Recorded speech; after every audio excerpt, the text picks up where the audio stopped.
Olá, gente querida! Que alegria tão grande! Hoje é domingo, dia do Senhor, quarto domingo da Páscoa, dia do Bom Pastor. E é também o Dia Mundial de Oração pelas Vocações. O Santo Padre, o Papa Francisco, escreveu uma mensagem tão bonita para esse Dia Mundial de Oração pelas Vocações. E ele oferece a oração desse dia pela vocação de todo o povo de Deus. Ano passado ele refletiu sobre a vocação dos sacerdotes. Este ano é a vocação de todo o povo de Deus chamado à santidade. O Papa retomou aquele texto bonito da travessia do lago durante a tempestade do lago. E ele retoma as 4 palavras fundamentais que ele usou o ano passado: tribulação, gratidão, coragem e louvor. Nossos parabéns e nossas orações por todos os vocacionados e vocacionadas, para todos os tipos de vocação. Mas o texto de hoje é de João capítulo 10, versículos de 1 a 10. Vamos então refletir um pouquinho sobre esse texto tão bonito. Naquele tempo disse Jesus: em verdade vos digo, quem não entra no redil das ovelhas pela porta, mas sobe por outro lugar, é ladrão e assaltante. Quem entra pela porta é o pastor das ovelhas. A esse o porteiro abre, e as ovelhas escutam a sua voz. Ele chama as ovelhas pelo nome e as conduz para fora. E depois de fazer sair todas as que são suas, caminha à sua frente, e as ovelhas o seguem, porque conhecem a sua voz. Mas não seguem um estranho, antes fogem dele, porque não conhecem a voz dos estranhos. Jesus contou-lhes esta parábola, mas eles não entenderam o que ele queria dizer. Então Jesus continuou: em verdade vos digo, eu sou a porta das ovelhas. Todos aqueles que vieram antes de mim são ladrões e assaltantes, mas as ovelhas não os escutaram. Eu sou a porta. Quem entra por mim será salvo. Entrará e sairá e encontrará pastagem. O ladrão só vem para roubar, matar e destruir. Eu vim para que tenham vida e a tenham em abundância. Palavra da salvação. Glória a vós, Senhor. Está aí, meus queridos, minhas queridas, o texto bonito do Evangelho desse domingo. Como vocês perceberam, o texto tem 2 partes muito simples. Do versículo 1 ao versículo 6, Jesus conta aquilo que João chama de parábola. Gira em torno da temática do pastor das ovelhas. Aquilo que está no final do versículo 2. Depois de 7 a 10, a nova imagem que Jesus utiliza é a imagem da porta. Eu sou a porta das ovelhas. Mas de onde vem essa riqueza tão grande que Jesus utiliza? Vamos retomar um pouquinho. Primeiro, o ambiente de Israel é um ambiente agropastoril. A Palestina, no tempo de Jesus, é fundamentalmente agropastoril. E é bom não esquecer, o território da Palestina, o território de Israel, é extremamente árido. Grandes partes do território são absolutamente semiáridas, desérticas e semidesérticas. Há um pouco de estepes, um pouquinho de vegetação. Chega um determinado momento que se tem que ir à procura de pastagem e de água. Aqui está o primeiro elemento. Praticamente em Israel não havia criação de gado bovino, somente criação de gado miúdo, cabras e ovelhas, porque os recursos naturais são muito escassos e pobres. A segunda coisa, Jesus observa a vida do seu povo. Tudo indica que na aldeia dele, em Nazaré era uma aldeiazinha de mais ou menos 300 habitantes. Tudo indica que lá em Nazaré havia praticamente somente um curral ou alguns poucos currais. E como é que se fazia? À noite o pastor trazia as ovelhas para o curral, para o redil, e ali estava de plantão um porteiro, um vigia. Passava a noite lá cuidando das ovelhas, para protegê-las dos ladrões e também dos lobos vorazes. No dia seguinte, o pastor ia à procura do seu rebanho. Mas qual é o problema? Separar as ovelhas. Como é que alguém sabe se essa ovelha é minha ou aquela é da outra família? Aqui dois elementos são fundamentais. Primeiro, o pastor conhece as suas ovelhas, até pelo nome. Até pelo nome, o pastor conhece as suas ovelhas. Segundo, as ovelhas conhecem a voz do pastor.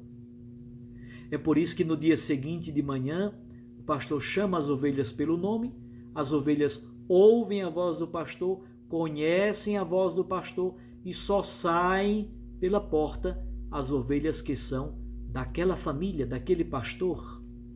As outras permanecem no curral. Olha que coisa bonita. Mas tem um outro elemento. É preciso voltar a Ezequiel, capítulo 34. Em Ezequiel 34, Ezequiel nos ajuda a refletir quem é o verdadeiro pastor de Israel. Obviamente, já sabemos, o único e verdadeiro pastor de Israel é Deus. É Deus o verdadeiro pastor do seu povo. Na tradição bíblica, Davi é o rei pastor. É bom nunca esquecer, quando Samuel foi à casa de Jessé ungí-lo rei, Davi estava no campo cuidando das ovelhas. Samuel manda buscá-lo e o unge rei de Judá, e depois ele se torna também rei de todo Israel. Essa tradição do Messias, da descendência davídica, como o Messias pastor. Jesus se apropria dessa tradição teológica. Mas Ezequiel 34 faz uma reflexão belíssima sobre os bons pastores, mas também sobre os maus pastores. Aqui está o ponto. Se vocês olharem o final do capítulo 9 do Evangelho de João, depois da cura do cego de nascença, o capítulo 9 termina com uma controvérsia profunda entre Jesus e os fariseus. Então a grande reflexão de Jesus é sobre os bons pastores e sobre os maus pastores. E ele é duríssimo na palavra que utiliza. Todos os outros são ladrões e assaltantes. Palavras duras. Jesus está refletindo exatamente sobre os líderes de Israel que deveriam cuidar do seu povo e, ao invés de serem pastores, na verdade são ladrões e assaltantes.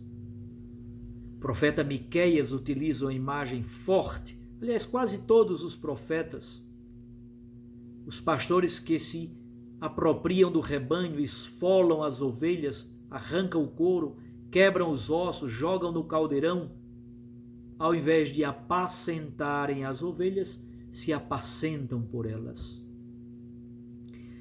Aqui então está estabelecido o quadro. Nós temos o pastor, que é chamado de bom, o bom pastor. Aliás, é tão bonito, na língua grega a expressão é ropoimen rokalos. Ropoimen significa pastor, rokalos significa belo e bom. O pastor belo, o pastor bom. Quem é o belo pastor? É Jesus. É bonito perceber que na língua grega a estética e a ética, a beleza e a bondade estão juntas. Jesus é belo porque é bom porque é belo, reflete exatamente a beleza de Deus. O teólogo suíço tão importante chamado von Balthasar refletiu muito sobre a beleza de Deus. Deus é o belo por excelência. Jesus é o pastor belo por excelência. Mas por que ele é belo? Não é a partir do padrão de beleza ocidental ou das televisões, não. O versículo 10 nos diz porque Jesus é o bom pastor ou o belo pastor. Jesus é o belo pastor, Jesus é o bom pastor porque oferece a sua vida para que o rebanho tenha vida e vida em abundância. Aqui está a beleza e a bondade de Jesus. O pastor conduz as ovelhas para fora do redil à procura de pastagem e de água. O Papa Francisco tem falado muito, conduzir o rebanho para fora, a porta aberta para que a igreja seja uma igreja em saída. Conduzir o rebanho para fora, procurar pastagem, procurar água, água viva que brota para a vida eterna. Mas ao mesmo tempo o pastor deve ter a capacidade de entregar a própria existência se for preciso. E aí, meus irmãos, quando nós olhamos para os líderes de hoje, especialmente nesse período de pandemia, percebemos de fato quem se apresenta como bom pastor, como líder que cuida, como líder que doa a vida, e como maus pastores que conduzem as ovelhas para o matadouro, não se preocupam e dizem: e daí? E daí se tantos morrem? E daí? E daí se tantos vão morrer nesta pandemia? Isso não é a atitude do bom pastor. O bom pastor cuida e doa a vida. Cuidar da vida no sentido mais restrito da palavra é fundamental nestes momentos de pandemia. Vamos pedir a Deus, nosso Senhor, que nos dê a graça de também nós sermos bons pastores, o Papa, os bispos, os sacerdotes e diáconos, mas também você, pai de família, mãe de família, você é pastor e pastora na sua casa, na igreja doméstica. Por isso que o Papa escreve essa mensagem sobre o Dia Mundial das Vocações para todo o povo de Deus.